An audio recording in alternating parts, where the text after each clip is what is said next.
Lorsqu'il a donné l'ordre d'envahir l'Ukraine au début de 2022, le président de la Russie, Vladimir Poutine, s'attendait à voir sa sphère de pouvoir et d'influence s'élargir. Certains disent qu'il espérait reconstruire l'Union soviétique morceau par morceau, en commençant par l'Ukraine avant de s'étendre à d'autres territoires, s'établissant comme une sorte de leader suprême non seulement de la Russie, mais aussi de nombreuses autres nations. Cependant, plus de 3 ans plus tard, c'est l'inverse qui se produit. Poutine a totalement échoué à conquérir l'Ukraine, et il commence même à perdre le contrôle de plusieurs régions de la Russie. L'histoire se répète, et tout comme l'Union soviétique s'est effondrée autrefois, la Russie commence à subir un sort similaire, avec de véritables signes de séparatisme dans l'air. Personne n'aurait pu prédire cela il y a seulement quelques années, lorsque la guerre a commencé. À cette époque, la Russie semblait forte et unie, avec un pouvoir et une influence absolue de Poutine. La population russe, elle aussi, soutenait largement l'opération dite spéciale militaire dans ses premiers jours, beaucoup étant influencés ou manipulés par la propagande du Kremlin diffusée à la télévision et dans les journaux. Bien qu'il y ait eu certainement quelques dissensions, avec de nombreuses personnes descendant dans les rues pour protester contre l'invasion, une grande partie de la population se contentait d'acquiescer, rester indifférente aux événements, ou même se porter volontaire pour aller combattre sur les lignes de front. Cependant, au fil du temps, l'humeur a radicalement changé, et un récent sondage russe, réalisé par le centre Levada, a révélé à quel point les gens en ont assez de la guerre. Environ 2/3 des personnes interrogées, soit 66% précisément, ont déclaré qu'elles préféreraient désormais voir des négociations pacifiques avoir lieu plutôt qu'une poursuite des combats. Dans certains groupes, le pourcentage est encore plus significatif, avec 74% des femmes et 80% de la jeune génération, âgés de 24 ans ou moins, souhaitant voir un cessez-le-feu ou un accord de paix le plus tôt possible, et seulement 27% des Russes affirmant que les combats devraient continuer. Le sondage a également révélé ce que nous savons déjà, cette guerre est finalement revenue en Russie. Pendant longtemps, de nombreux Russes pouvaient, en quelque sorte, fermer les yeux et ne pas se soucier de ce qui se passait en Ukraine. Après tout cela se déroulait à des centaines, voire des milliers de kilomètres d'eux. Ils ne voyaient, ni ne ressentaient les effets à un niveau personnel dans les premières phases. Donc, ils n'avaient pas nécessairement besoin de réfléchir à ce qui se passait ou de se forger une opinion tranchée à ce sujet, dans un sens ou dans l'autre. Dans un pays où la vie est déjà difficile, avec des coûts de vie élevés à bien des égards et une faible qualité de vie, beaucoup de gens avaient assez de leurs propres problèmes à gérer. Cependant, avec le temps, l'Ukraine a fait ce qu'il fallait pour que le peuple russe voie de lui-même les réalités de cette guerre. Les forces de Kiev n'ont pas seulement effectué des incursions au-delà de la frontière russe, comme la célèbre offensive de Koursk en 2024, mais elles ont également mené de nombreuses attaques à longue portée sur des aérodromes russes, des raffineries de pétrole, des postes de commandement, des dépôts de munitions et divers autres objectifs de grande valeur et infrastructures militaires à travers les régions de la Russie. Beaucoup de ces attaques sont observées et même filmées par des Russes ordinaires, qui désormais entendent et voient régulièrement le bourdonnement distinctif des drones ukrainiens survolant leur quête, en route pour détruire un pipeline, un réservoir de pétrole ou un autre actif militaire russe. Les Russes ressentent également les effets de la guerre de nombreuses autres manières. Beaucoup ont vu une ou plusieurs personnes qu'ils connaissent être blessées dans le conflit, par exemple, ou même périr sur les lignes de front en Ukraine. Surtout que certaines estimations récentes suggèrent que la Russie a subi jusqu'à 1,4 million de pertes depuis le début de l'invasion à grande échelle. D'autres ont des amis ou des membres de la famille encore en vie, mais qui ne sont pas encore rentrés chez eux. Et ils sont forcés de rester là à se demander, au fil des jours, s'ils reverront un jour leurs amis, leurs pères, maris, frères, fils et autres proches, ou s'ils seront eux aussi simplement ajoutés aux chiffres colossaux des pertes du Kremlin. Des millions de Russes ressentent également les effets financiers de la guerre, car le poids des sanctions imposées par de nombreux pays du monde occidental a progressivement affaibli l'économie du Kremlin. La valeur du rouble a diminué, tandis que le coût des biens et produits essentiels du quotidien, allant de la nourriture au carburant, a augmenté. En parlant de carburant, de nombreuses régions russes font actuellement face à une crise dramatique du carburant, en grande partie à cause des attaques soigneusement orchestrées par l'Ukraine sur les infrastructures pétrolières. En conséquence, des centaines de stations-service n'ont eu d'autre choix que de fermer, et d'autres ont été contraintes d'imposer des limites strictes sur la quantité de carburant que chaque client peut acheter.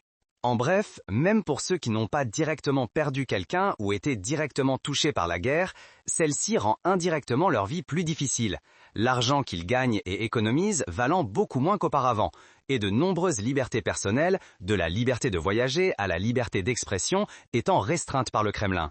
Le sondage prouve que, selon 58% des répondants, l'opération militaire spéciale a affecté leur propre vie ou celle de leur famille d'une manière ou d'une autre, et 22% vont plus loin, admettant qu'ils ont été grandement affectés par celle-ci. Et dans certaines régions de la Russie, ces personnes en colère, fatiguées et frustrées, ne se contentent pas de rester assises à s'apitoyer sur leur sort. Elles commencent activement à agir, lançant des appels à une forme de rébellion ou de mouvement pour séparer leurs terres du reste de la Russie, pour couper définitivement les liens avec le Kremlin. L'une des régions où cela se produit est la République de Sakha, également connue sous le nom de Yakoutie. La République de Sakha est le plus grand sujet fédéral de Russie par sa superficie, et également la plus grande subdivision de pays au monde, couvrant plus de 3 millions de kilomètres carrés, soit près de 1,2 million de miles carrés. Elle s'étend sur une vaste étendue du district fédéral de l'extrême-orient russe et abrite la ville de Yakoutsk, qui détient le record mondial de la grande ville la plus froide de la planète. À l'origine, peuplée de divers peuples autochtones et migrateurs, la région a été colonisée par la Russie au XVIIe siècle. Il y a toujours eu un courant sous-jacent de ressentiment dans cette partie de la Russie, de nombreuses personnes étant en colère contre la manière dont leur terre a été traitée par ceux qui détiennent le pouvoir à Moscou. Manifestement conscient de ce fait, Poutine a déployé de grands efforts pour exercer un contrôle total sur la région et réprimer même les plus faibles possibilités de soulèvement. Il a utilisé diverses réformes légales et imposé des restrictions pour limiter l'autonomie de la République. Et en 2016, il a même mis en place un programme d'État appelé Hectare de l'Extrême-Orient, offrant aux citoyens russes leur propre parcelle de terrain s'ils étaient prêts à migrer vers la région de l'Extrême-Orient. Il n'est pas surprenant que Poutine veuille maintenir une mainmise ferme sur la République de Sakha, car la région est immensement riche en ressources naturelles précieuses.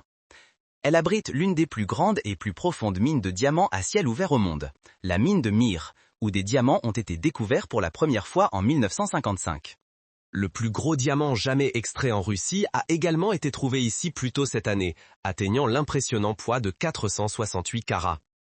Sakha est également riche en or et en gaz, générant des milliards de dollars pour l'économie russe chaque année, bien que beaucoup de ses habitants figurent parmi les plus pauvres du pays, luttant pour survivre, vivant dans des logements rudimentaires et dans des conditions précaires. Des milliers de personnes de cette partie de la Russie ont également combattu et sont mortes dans la guerre avec l'Ukraine, en quantité bien plus importante que celle des régions plus riches. En fait, des estimations suggèrent qu'environ 40 fois plus de Yakoutes ont été tués et blessés en Ukraine par rapport aux soldats du district de Moscou. Cela montre simplement l'énorme déséquilibre dans la composition de l'armée de Poutine, avec tant de personnes issues de régions pauvres et négligées, effectivement forcées de se battre, tandis que celles des territoires plus riches ont le luxe de rester chez elles et de continuer à profiter de leur salaire élevé et de leur style de vie confortable. Faisant face à la négligence et à l'adversité depuis des générations, la région de Sakha en Russie est, en effet, devenue une poudrière, attendant juste une étincelle pour tout faire exploser. Maintenant, il semble que la guerre en Ukraine pourrait être cette étincelle, et toute la région pourrait être prête à exploser, avec un membre local du Parlement, Alexandre Ivanov, ayant récemment fait le pas audacieux de discuter ouvertement du besoin de la région de se séparer du reste de la Russie.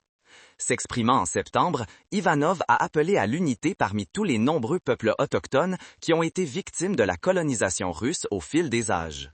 Il a fait appel directement aux Tatars, aux Sakha, aux Koumyks, aux Avars, aux Maris et à d'autres pour qu'ils se tiennent ensemble contre le Kremlin, déclarant courageusement « Nous avons un ennemi commun, les colonisateurs de Moscou, et nous ne sommes pas ennemis les uns des autres. Les conflits entre les républiques et les peuples autochtones ne doivent pas être autorisés. C'est exactement ce que veut Moscou, c'est le fondement de son pouvoir colonial. » Le député a continué à encourager un esprit d'unité parmi les divers peuples et cultures des régions orientales de la Russie, les incitant à surmonter les facteurs qui auraient pu les diviser par le passé, comme la religion, l'origine et les barrières géographiques, et à se rassembler pour affronter leur ennemi commun, côte à côte. Ivanov a également cité les récentes manifestations de masse dans la République de l'Altaï, où des milliers de personnes sont descendues dans les rues pour faire entendre leur voix. Dans cette région également, Poutine et ses acolytes du Kremlin ont tenté d'exercer leur domination et leur contrôle, initiant diverses réformes légales et amendements constitutionnels qui éliminent efficacement l'autogouvernance locale à travers la République, retirant le pouvoir des mains des peuples autochtones qui y vivent depuis des siècles et le transférant à des autorités de niveau supérieur, loyales à la cause du Kremlin. Les craintes augmentent également que le Kremlin puisse avoir un objectif à plus long terme de fusionner la République de l'Altaï avec la région voisine de l'Altaï Kraï, ce qui retirerait encore plus de contrôle et d'autonomie aux habitants de l'Altaï. Ainsi, de multiples manifestations de masse ont eu lieu dans cette petite région peu peuplée au cours de 2025, menée par Haruna Arna, une militante des droits humains et journaliste de 39 ans, ainsi que la chef du Conseil des résidents de la République de l'Altaï. Sans surprise, le Kremlin a sévi contre Arna, les forces russes l'ayant arrêté le 24 septembre sous des accusations montées de toutes pièces d'incitation au terrorisme. Mais même avec Arna derrière les barreaux, le mouvement qu'elle a initié est susceptible de se poursuivre, et le Kremlin ne peut pas simplement agiter une baguette magique pour effacer la colère, la peur et la frustration de toute une population. De retour dans la République de Sakha, Alexandre Ivanov a appelé les habitants locaux et ceux des régions voisines à s'inspirer des scènes de l'Altaï et à défier enfin l'autorité de Moscou. Certains ont déjà répondu à l'appel, de nombreux combattants de la région décidant effectivement de se battre contre la Russie dans la guerre avec l'Ukraine.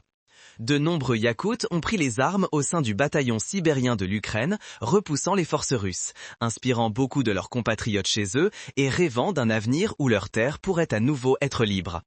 Et ce n'est pas seulement dans la République de Sakha que des vagues de résistance et de rébellion se soulèvent. En fait, dans la région de l'Ingouchie, la situation devient bien plus explosive, pour le moins qu'on puisse dire. Située dans la volatile région du Caucase du Nord, bordant la Géorgie, la République de l'Ingouchie est la plus petite de toutes les entités fédérales non urbaines de la Russie et abrite le peuple ingouche autochtone, avec une population totale d'un peu plus d'1 demi-million de personnes. Statistiquement parlant, c'est l'une des régions les plus pauvres et les plus instables de toute la Russie, avec une longue et dramatique histoire de violence, de corruption et de crimes. Récemment, cette petite république à majorité musulmane est presque devenue une mini-zone de guerre, avec des affrontements continus éclatants entre l'armée de libération ingouche, fondée en 2023, et les autorités russes. Presque chaque mois, une sorte d'attaque a lieu. En juin de cette année, par exemple, des militants ingouches ont utilisé des drones pour attaquer un poste frontalier russe dans la région d'Ossétie du Nord, tuant 2 officiers du FSB dans le processus. En août, une série d'attaques incendiaires coordonnées a eu lieu sur des dépôts militaires dans la région du Daghestan, et l'armée de libération ingouche a récemment publié des vidéos montrant ses troupes armées, organisées et en patrouille, prêtes et attendant de recevoir leurs prochains ordres. Ils n'en sont qu'une partie d'une tendance plus large qui se répand comme une traînée de poudre à travers la région du Caucase. Une autre formation séparatiste s'est également formée ici. Connue sous le nom de Mouvement de libération du Caucase, elle est composée de Tchétchènes, de Dagestanais et d'Ingouches, tous combattant côte à côte sous la même bannière et avec le même ennemi, les colonisateurs russes. L'Ukraine a même intelligemment prêté main forte à ce mouvement, avec le directorat principal du renseignement de Kiev fournissant des informations tactiques essentielles pour aider les combattants de la résistance anticoloniale dans leur mission. Grâce à cela, le mouvement a récemment pu mener une attaque explosive précise contre un lieutenant-colonel russe d'une unité locale de contre-sabotage, tuant l'officier ainsi que son chauffeur et son aide. Des attaques comme celle-ci envoient un message, et c'est un message que le Kremlin doit entendre haut et fort. À travers toute la Russie, les gens en ont assez d'être traités comme du bétail, avec d'innombrables fils, frères et maris arrachés des rues et envoyés mourir dans les champs d'Ukraine. Ils en ont assez de voir leurs terres ravagées et exploitées pour remplir les poches de l'élite de Moscou, et ils ne vont plus le tolérer. Et si le Kremlin n'est pas prêt à écouter et à aider ces gens, alors Kiev se fera un plaisir d'intervenir. C'est exactement ce que le GUR ukrainien a fait, avec le chef de l'agence, Kirilo Boudanov, menant la charge pour inspirer les séparatistes, alimenter les rébellions et encourager les minorités ethniques et les peuples autochtones à travers toute la Russie à se lever contre le Kremlin et à faire entendre leur voix. De nombreux analystes appellent maintenant cette stratégie le plan de Boudanov, et elle est très simple mais remarquablement efficace. Dans des régions comme Sakha, l'Altaï, l'Ingouchie et au-delà, tout ce que les agents de Boudanov font, c'est dire la vérité. Ils expliquent aux gens ce qui se passe réellement dans cette guerre, mettant en lumière les faits et les statistiques qui montrent comment le Kremlin a ciblé les minorités et les régions plus pauvres dans son recrutement, envoyant des milliers et des milliers de Yakoutes, Daguestanais, Ingouches et autres peuples autochtones à leur tombe en Ukraine, les utilisant comme rien d'autre que de la chair à canon jetable dans une guerre inutile qui n'a pas de fin en vue. Ils expliquent comment, bien que les habitants de ces régions représentent moins de 10% de la population totale de la Russie, ils constituent environ 40% de tous ces soldats contractuels. Et lorsque les communautés entendent ces statistiques et comprennent que, une fois de plus, ce sont elles qui sont exploitées et maltraitées, tandis que les officiels du Kremlin et les élites de Moscou vivent la grande vie, cela leur rappelle les innombrables autres exemples du passé où leurs terres et leurs peuples ont été traités comme moins dignes, moins importants et même moins humains. Cela, à son tour, suscite inévitablement beaucoup de colère, une colère qui grandit de génération en génération, montant et prête à éclater. Les agents du renseignement ukrainien contactent également activement et établissent des liens avec les personnes prêtes et désireuses d'apporter le changement, les réseaux clandestins d'insurgés et les activistes exilés. Ils leur fournissent des informations, de la formation et de la logistique, les aidant à construire les bases nécessaires pour lancer une véritable contre-attaque contre leurs oppresseurs du Kremlin. Du point de vue de l'Ukraine, c'est une situation gagnant-gagnant. Plus il y a de troubles et d'agitation à l'intérieur de la Russie, plus le Kremlin s'affaiblit, car la société russe continuera de se fracturer, le ressentiment augmentera et l'image de Poutine comme un leader tout-puissant, toujours en contrôle, commencera lentement mais sûrement à s'effriter. De plus, si la Russie doit consacrer de l'argent, des ressources et peut-être même des soldats à combattre des soulèvements dans ses propres régions, elle aura moins de ressources à dépenser pour combattre l'Ukraine. Et ce ne sont pas seulement les peuples autochtones et les minorités ethniques qui en ont assez de la guerre et des actions du Kremlin. Comme le prouve le sondage mentionné précédemment, la majorité des Russes, quel que soit leur âge, leurs origines ou leur passé, sont impatients de voir ce conflit se terminer. Très peu soutiennent la perspective d'une action militaire continue en Ukraine et beaucoup sont simplement désespérés de revenir à un état de paix. C'est exactement ce que Poutine aurait redouté. Il a tellement essayé de garder le peuple de son côté tout au long de la guerre avec l'Ukraine. C'est l'une des raisons pour lesquelles il insiste toujours pour appeler cela une opération militaire spéciale, car cela n'a pas tout à fait les mêmes associations et connotations que le mot guerre. Il a également utilisé toutes les astuces habituelles de son répertoire, répandant des mensonges et de la propagande, dissimulant la vérité et déformant le récit pour brosser un faux tableau de la progression de la guerre et de son importance. Il est même allé jusqu'à restreindre ou bloquer l'accès à de nombreux médias en ligne et sites web populaires, comme YouTube, pour rendre aussi difficile que possible pour les Russes ordinaires d'apprendre la vérité sur ce qui se passe réellement en Ukraine. Mais tout le travail acharné de Poutine est en train de s'effilocher. Que ce soit les peuples autochtones de l'Altaï pleurant la perte de leurs proches en Ukraine, ou les citoyens de grandes villes comme Nijni Novgorod devant dépenser une part énorme de leur salaire juste pour remplir leur voiture d'essence, d'innombrables Russes ressentent les effets de la guerre comme jamais auparavant. Et plus ils en voient, plus ils se mettent en colère. Il se pourrait donc qu'il ne s'agisse que d'une question de temps avant que les murmures de rébellion et les mouvements séparatistes naissants ne deviennent une fragmentation à grande échelle de la Fédération de Russie. Vous pouvez en apprendre davantage sur la manière dont la situation se détériore de jour en jour pour Vladimir Poutine dans cette vidéo. Examinons comment même les propres propagandistes du président ont commencé à se retourner contre lui, avec un animateur de télévision russe admettant récemment que l'Ukraine ne faillira jamais. Ou regardez cette vidéo révélant les statistiques choquantes derrière l'offensive d'été ratée de la Russie et ce que cela signifie pour la guerre à venir. Si vous ne l'avez pas encore fait, assurez-vous également de vous abonner à notre chaîne de confiance